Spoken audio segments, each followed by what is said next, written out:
ታይለር ብሩክስ የገዛ እናቱን በመግደል ወንጀል የተከሰሰ። አንዲት ሴት ፖሊስ ወደ እስር ቤቱ ክፍል ገብታ እስረኛውን በእርጋታ እንዲህ አለችው። በሕይወት የምትቆየው ለ2 ወራት ብቻ ነው። ከ2 ወራት በኋላ የሞት ፍርድህ ይፈጸማል። የመጨረሻ ምኞት ካለህ ንገረን፣ ልንፈጽምልህ እንሞክራለን አለችው። ነገር ግን እስረኛው አላለቀሰም፣ አልተለማመጠም። በምትኩ ፈገግ ብሎ እንዲህ አለ። የመጨረሻ ምኞቴ እስከምሞትበት ቀን ድረስ እያንዳንዱ ምሽት ከአንዲት ቆንጅዬ ሴት ጋር ማሳለፍ እፈልጋለሁ አለ።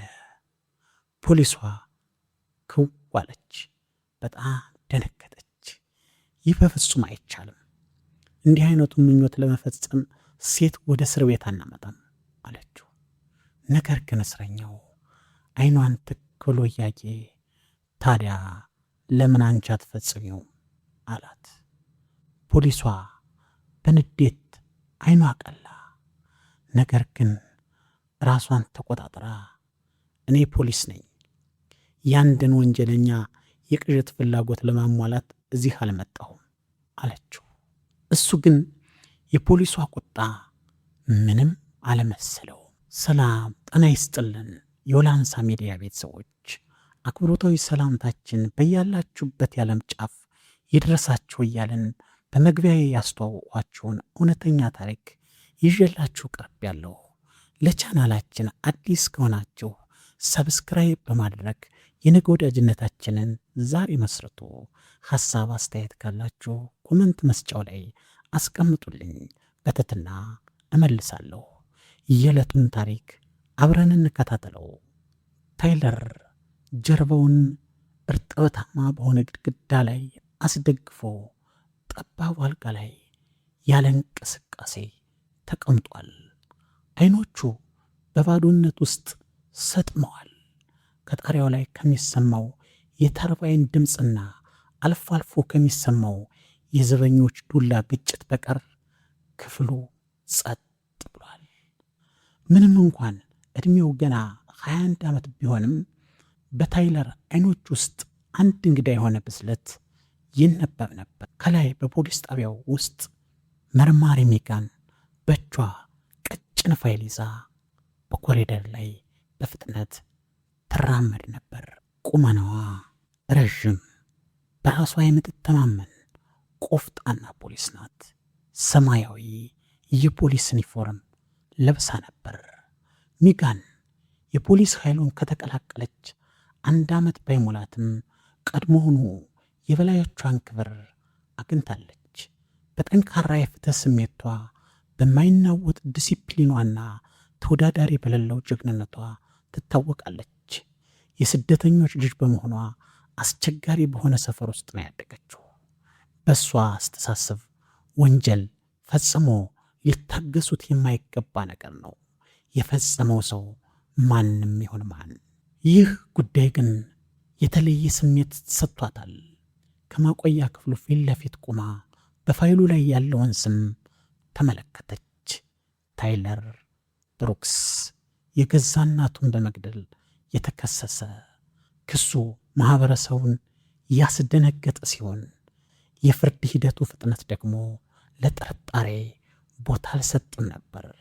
ፍርድ ቤቱ የሞት ቅጣት ፍርድ ፈርዶበታል። ሚጋን ወደ እስር ቤቱ ክፍል ገባች። የጫማዋ ድምፅ በኮንክሪት ወለሉ ላይ ያስተጋባ ነበር። ታይለር በቀስታ ዘወር ብሎ አያት። ፊቱ ላይ የመረጋጋት ስሜት ይነበብ ነበር። ታይለር አለችው። ድምጿ ጠንከር ያለ ነበር፣ ደግነት ግን ያራቀው ድምፅ።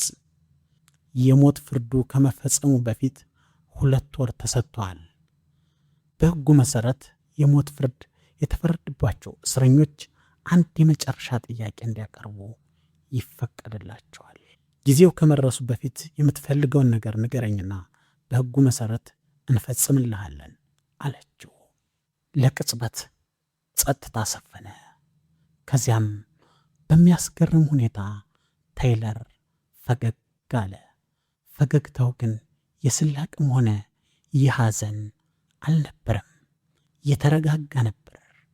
የመጨረሻ ምኞቴ አለ በቀስታ። ሚጋንም የሆነ የሚያም ስሜት የሚነካ ነገር ሊጠይቀኝ ነው ብላ ራሷን እያዘጋጀች አዎ አለችው። ታይለር ግን አይኗን ትክ ብሎ እያየ እስከምገደልበት ቀን ድረስ እያንዳንዱ ምሽት ከአንዲት ድንግል ሴት ጋር ማሳለፍ እፈልጋለሁ አለ።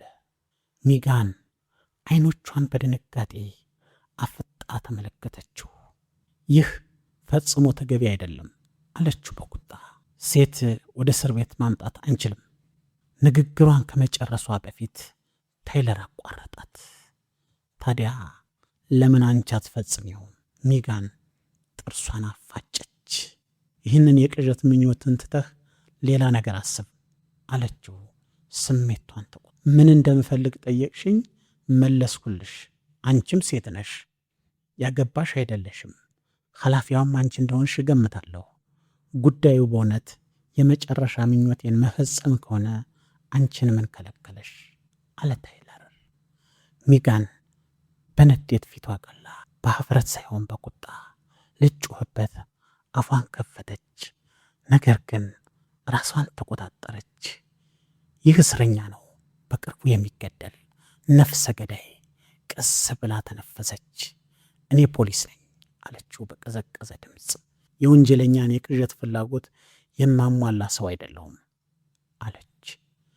ገባኝ አለ ታይለር በስሱ ራሱን እየነቀነቀ።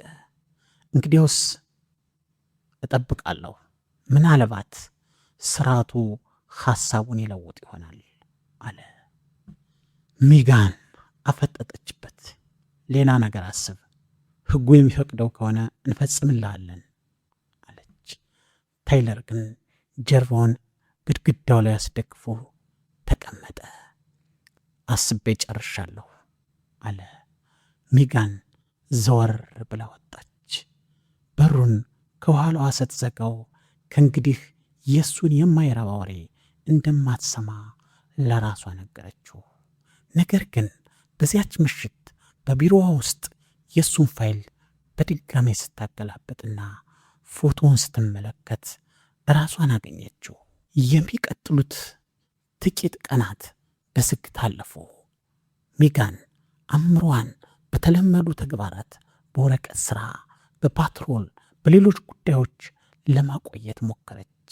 ሐሳቧ ግን ያለማቋረጥ ተመልሶ የሚሄደው ከታይለር ጋር ወደ ነበራት ውይይት ነበር። የታይለር መረጋጋት፣ የአስደንጋጭ ምኞቱ፣ ከሁሉም በላይ ደግሞ እሷን የተመለከተበት ልዩ አስተያይ ከአእምሯ ሊጠፋ አልቻለም።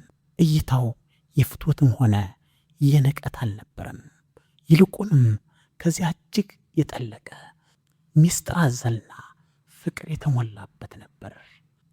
ሚጋን ከሚለምኑ፣ ከሚያለቅሱ፣ ከሚያስፈራሩ ወንጀለኞች ጋር የመስራት ልምድ አላት።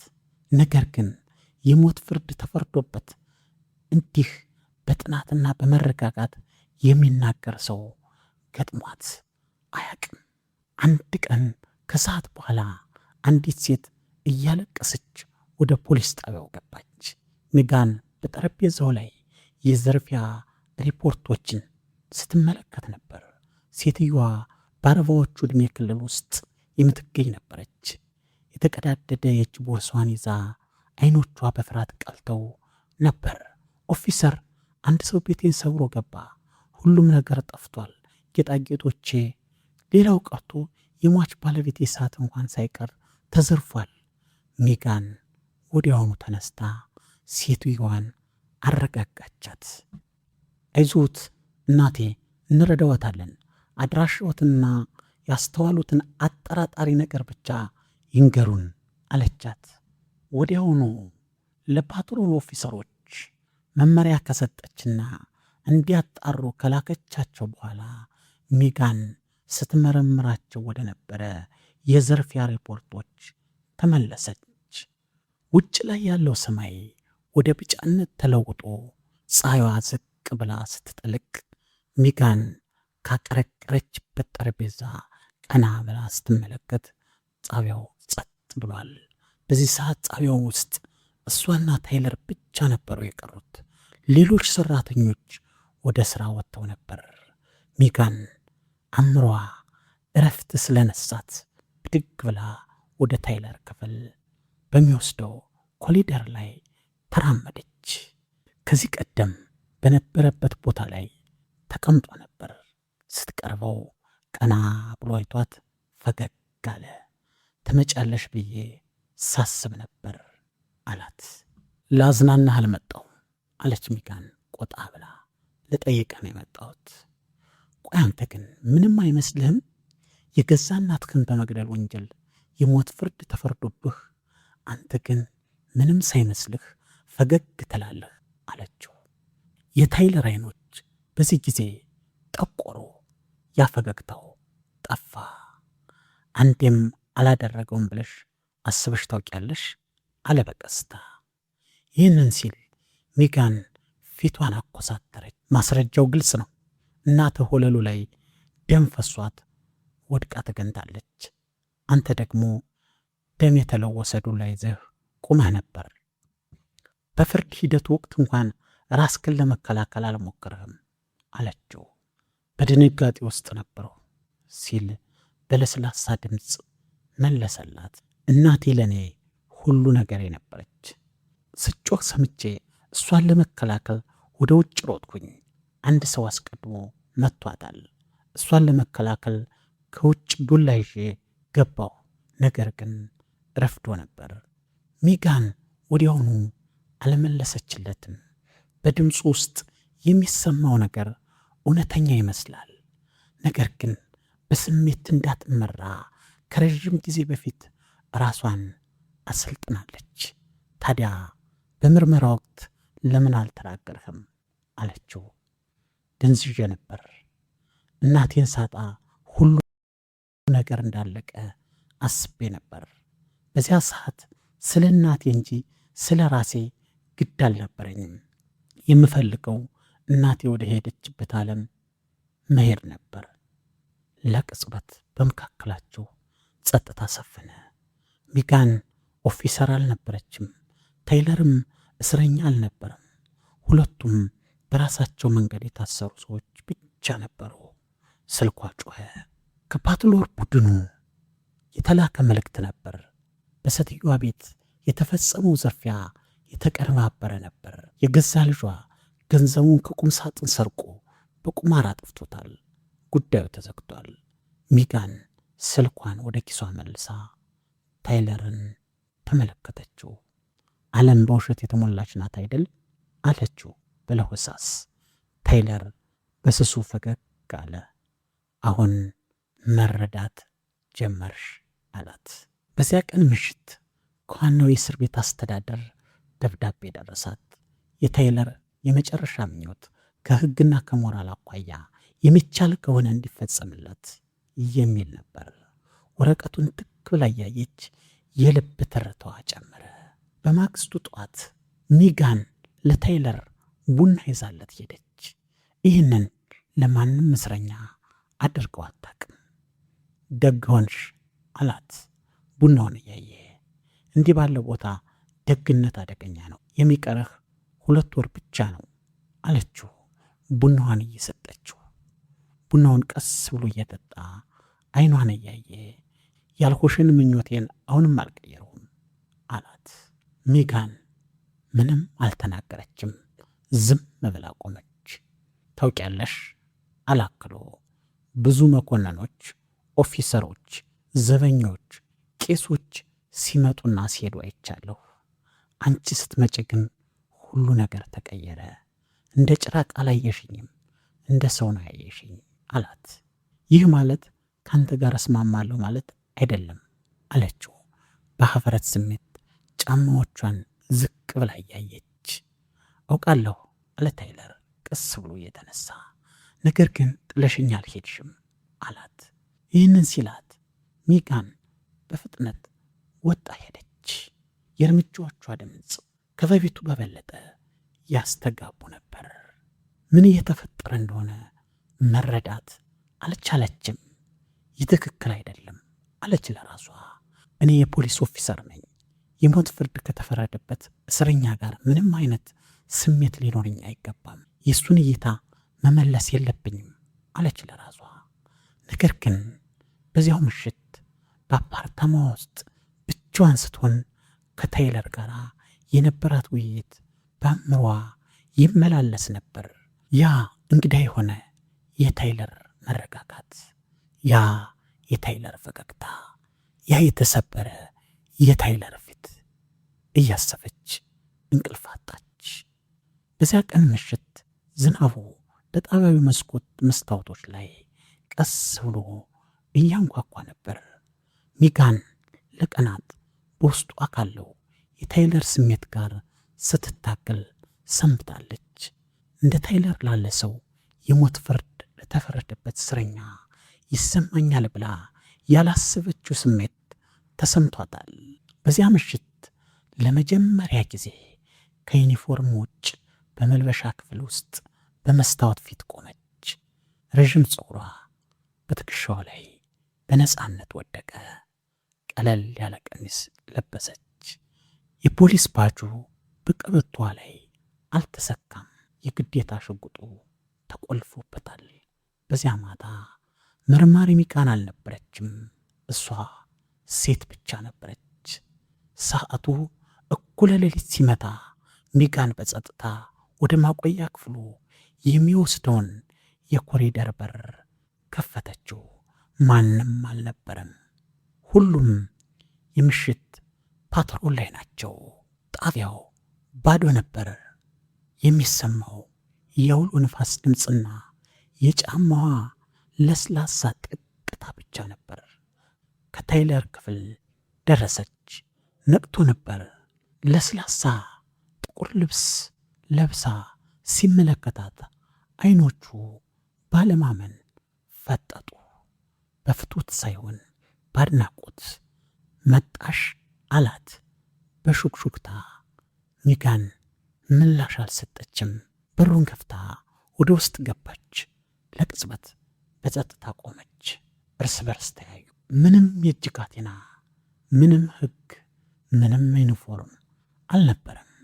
በራሳቸው ዓለም ውስጥ የቆሙ ሁለት ሰዎች ብቻ ነበሩ። የመጨረሻ ምኞትህን ጠይቀህ ነበር አለችው በለሆሳስ ድምፅ። ያንን ልሰጥህ መጥቻለሁ። ነገር ግን እንደ እስር ቤት ኃላፊ ሳይሆን እንደ ሚጋን ብቻ ነው አለችው። ታይለር ራሱን ነቀነቀ። በእውነት ትመጫለሽ ብዬ አልጠበቅኩም ነበር አላት። እኔም አልጠበቅኩም ነበር አለችው። በጸጥታ ተቃቀፉ። ንክኪያቸው፣ ሙቀታቸው በተስፋ መቁረጥ በደከመ ዓለም ውስጥ እውነተኛ ነገር ያገኙ የሁለት ነፍሳት ጸጥ ያለ ከዚህ ዓለም ወካታ የራቀ የፍቅር ዓለም ምልልስ ነበር። ከዚያ በኋላ ወለሉ ላይ አብረው ተቀምጠው ጀርባቸውን ግድግዳው ላይ አስደግፈው ጨረቃ በዳመናዎቹ መካከል ለመግባት የምትሞክርበትን ትንሽዬ የተከለለ መስኮት እያዩ እንደዚህ አይነት ነገር ሲያደርግ ማንንም አይቻል አቅም አለ ታይለር በጸጥታው መካከል። ከዚህ በፊት ያልኩሽ በቁም ነገር ነው፣ እንደ ጭራቅ አታየኝም አለ። ሚጋን ተመለከተችው። አገላለጹ ሊነበብ የማይችል ነው።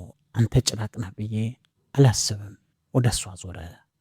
ታዲያ ለምን ሌላው ሰው አያምነኝም አላት። ምናልባት ሌላው ሰው ጊዜ ወስዶ አላዳመጠ ይሆናል አለችው።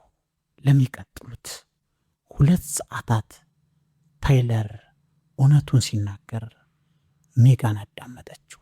እናቱ ስትጮክ ሰምቶ ሊያግዛት ወደ ውጭ እየሮጠ ዱላ ይዞ እንደገባና አንድ ሰው ቀድሞ እናቱን መቷት ሰውየው በኋላ በር ሲሸሽ ሰውየውን ተከትሎ እንደሮጠና ሰውየውን እንዳላገኘው ለእናቱ የደረሰላት አርፍዶ እንደነበር በእጁ የያዘውን ዱላ ያነሳው እናቱን ለማገዝ እንደሆነ ደንግጦ ስለነበር ዱላው ደም መሆኑን እንዳላስተዋለው ጎረቤቶቹ ሲያዩት ይህንን ዱላ ይዞ እንደነበር ምስክሮችም ይህንን እንደመሰከሩ ነገራት።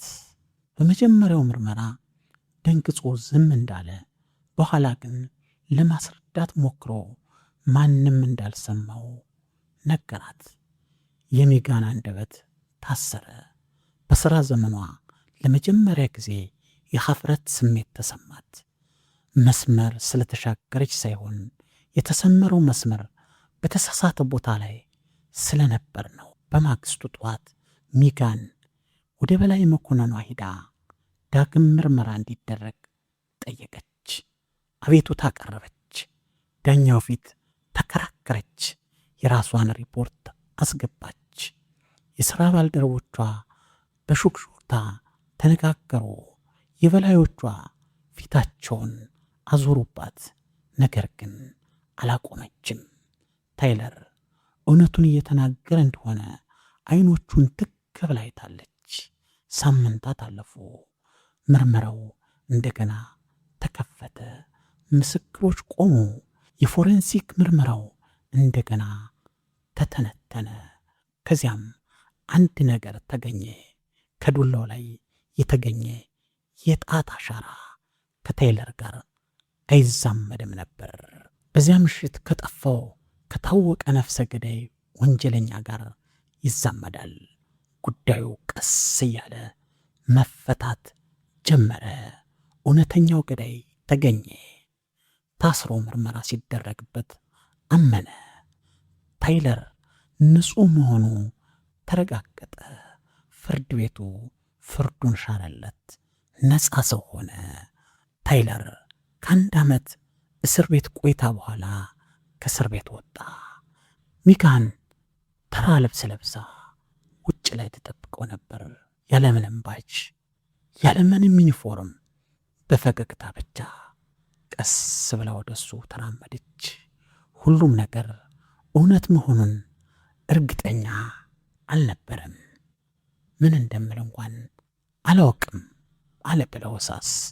እንግዲያውስ ምንም አትበል አለችው፣ እጇን ዘርግታ እያቀፈችው። በቃ ኑር፣ በቃ እንኑር፣ በቃ መኖር ብቻ። ከ3 ወር በኋላ የቅርብ ጓደኞቻቸውና የሥራ ባልደረቦቿ በተገኙበት ጸጥ ባለ ስነ ስርዓት ሚጋንና ታይለር ተጋቡ። እሷ ከሱ በ3 ዓመት ትበልጣለች። ነገር ግን ግድ አልነበራቸውም።